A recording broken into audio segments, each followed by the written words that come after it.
I got this 365 GT2+2 that's in for a, I guess what you call a major service, although I don't really think it's just like a tune-up, but major in the sense of that it needs a valve adjustment. You know, usually a tune-up, what I usually do is just do a oil change and coolant change, but this time on this car, we're due for a valve adjustment, which involves removing the air filters, the valve covers, obviously.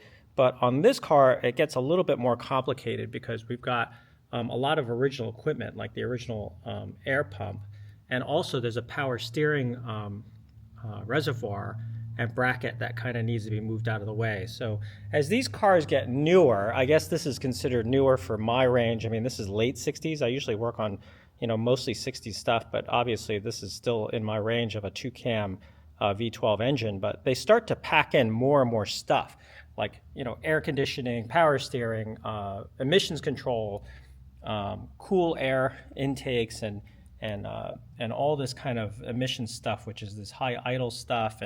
And although a lot of it is disconnected, it's still connected on this car to just keep it looking original. And it's kind of neat, has all the original equipment on it, but it still needs to all come off when I do a valve adjustment. So let me get to work on it.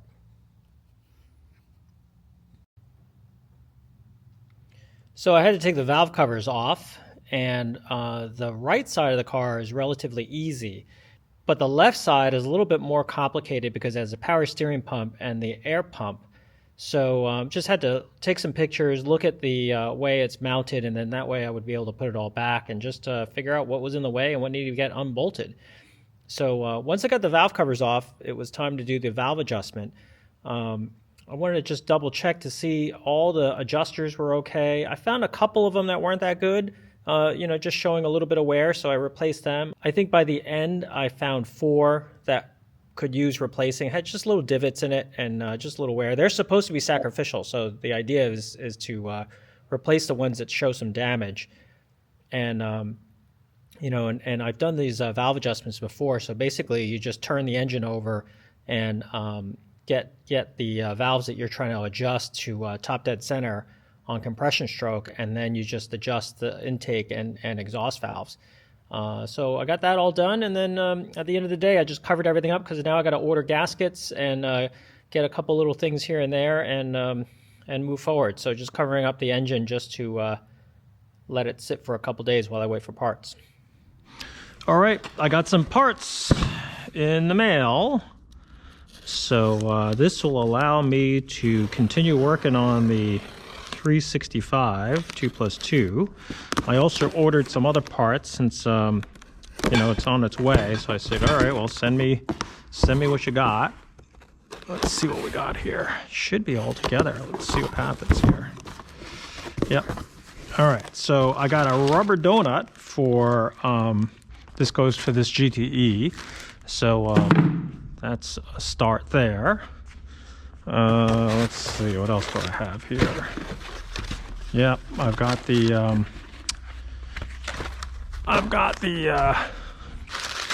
valve cover gaskets, and I got the shouldered bolts that I need. So these shouldered bolts are going to go in, and luckily I got the right colored gaskets, because again, we're always dealing with these green ones that I can't stand, and I made sure that they got the beige ones. So let's start putting this into this car. So I got the valve covers installed along with some new ignition wires on the 365. I didn't get a chance to record the process of putting these valve covers on and the sealing, but I did manage to shoot some footage several weeks back when I sealed up a 250 engine that was on a stand. So it was easier to show you on an engine sitting on a stand than leaning over an engine compartment and me blocking the camera. Take a look at this video to show you how to get the silicone to seal and make sure that everything stays in place as you put the valve covers on. So the way to put this gasket on is you have to hold this square O-ring in place against this chain cover, because if you don't, it can get caught in here and be misaligned. So I have this tool here that basically keeps the O-ring in position so it doesn't slip out of the way. I put a little bit of silicone in here on the edge so that it can trap some silicone in the groove as I pull it out. So I'll show you. Basically, I put this shim in here carefully so it doesn't smear it all over the place. That kind of stays. And what I do is I carefully pick this up and get this in place, line the bolt holes up, hold this shim in place. You see, so as the valve cover drops down,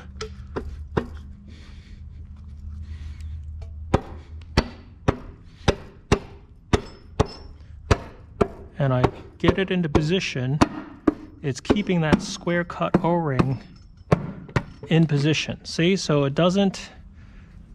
pushes the square cut in the groove. I get the valve cover seated, and then I carefully pull this out, and it takes all the silicone and basically wipes it against the gasket, so that way it seals that gasket as you push it down.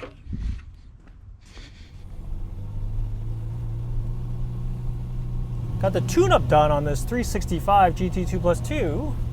I haven't put the air cleaners back on, but I'm gonna take it out for a quick drive just to make sure everything's kind of working the way it's supposed to. Nice thing about 365 GT2 Plus 2 is it has power steering, so it's really easy to maneuver around a parking lot.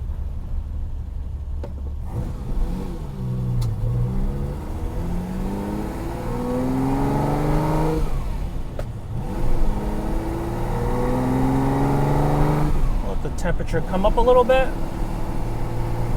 Let's take her out for a nice little drive.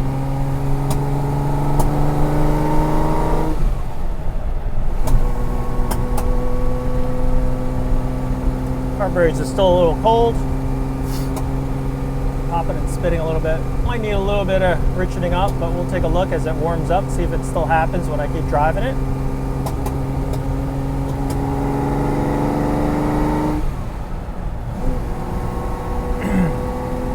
You can feel like it's not too bad because when I get on the throttle, it doesn't spit when I initially go. What's happening right now is just as I'm running it with just a little bit of vacuum, not really on the throttle, you can hear it popping and spitting. It's running a little lean, but when I get on it, it doesn't pop. So that tells me that it could just be a little bit of a vacuum leak around the throttle shafts. There's nothing you can really do about that. I mean, you could rebuild the carburetors, or you could just live with it as it warms up. We're going to see how it feels when it warms up. But yeah, I've been taking care of this car for a long time. I mean, known this owner for a while. In fact, I sold him this car years ago. It was funny because he contacted me because we were looking at a car that was at Gullwing, and he wanted me to take a look at it. And I said, well, let me meet you there and we'll look at it together. And I really wasn't impressed. And I said, you know, if you're going to buy this car, I got a better one that I know the owner, and I think he's willing to sell. So I knew what he was looking at, and I was like, this one you're going to like so much better. And so I sold him this car, and he's just loved it ever since. I mean, he doesn't get to drive it as much as he'd like to, but at the same time, he takes really good care of it. I mean, every year or two, he does a little bit more work. I've done a house call where I've serviced his car down there because it doesn't really need much. I mean, sometimes it would just need an oil change. So instead of shipping it all the way to me from New Jersey, he would just, I would just say, look, I'm on the way. I'll going somewhere else, and I'll just stop on the way over and just change oil. I'll bring some tools and we'll just do it. But every other year, it tends to come to me, and then we'll do another big project with it. Like this time, it was time to do a valve adjustment. Found a couple oil seals that were starting to go, so I went ahead and replaced them. It's always nice to kind of do little things on this car. So what I'd like to do is, actually, you guys might be able to help me. I have 3 things that I would love to try to find on this car, and I would love to see if anybody out there who knows where the part stashes are might be able to help me. And I'll show you what these 3 things are. One is the rear window corner. Like, that's been missing since the previous owner. Now, we could probably fabricate that, but you know, if somebody has one or knows of where they can find one in a pile of parts, I'd love to just get one. The cover on the fuse panel in the engine compartment, there's a junction block, and this one has a large one. It's not a common one. I mean, I've seen one on GTCs that are smaller, but on a 365 GT2 plus 2, it's a big one. And so I'm looking for that one. And it has 2 knurled knobs and stuff, so like that's another one that I'm looking for. And the third thing I'm looking for is the nose or the belly pan in front of the radiator. Like that's always been missing on this car too. So if anyone has one, or even has one that I can copy, those are the 3 things I would love to find the owner of this car. I haven't really looked that hard for it, but at the same time, you know, if the network of people out there who keep their eyes out, they might know where they can find one. So those are the 3 things I would love to find for this owner.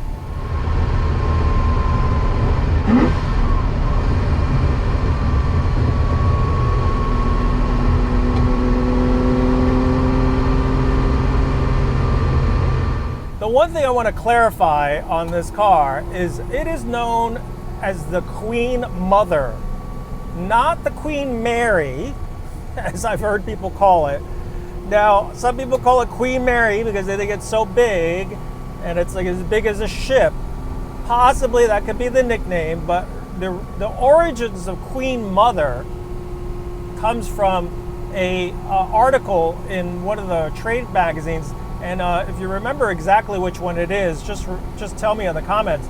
But the original name of it was the journalist that was reviewing this car called it the Queen Mother of all Ferraris because, you know, maybe it was about the fact that it felt matronly and that all this other stuff, but I think it was more about how stately it was. And so he called it the Queen Mother of all Ferraris, and that name kind of stuck. So people tend to, you know, continue calling her the Queen Mother. But I've also heard people call it the Queen Mary, which I think is just a mistake, where it doesn't deserve the Queen Mary.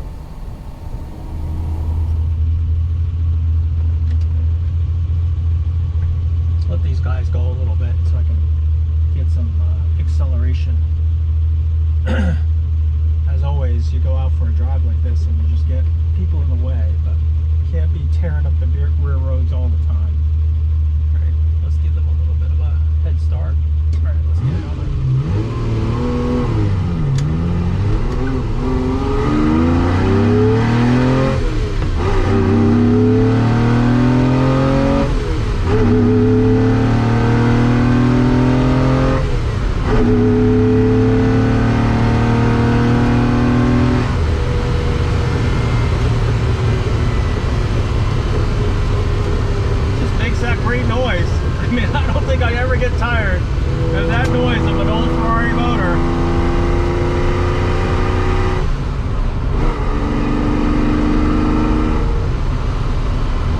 Nothing better sounding than that, I tell you.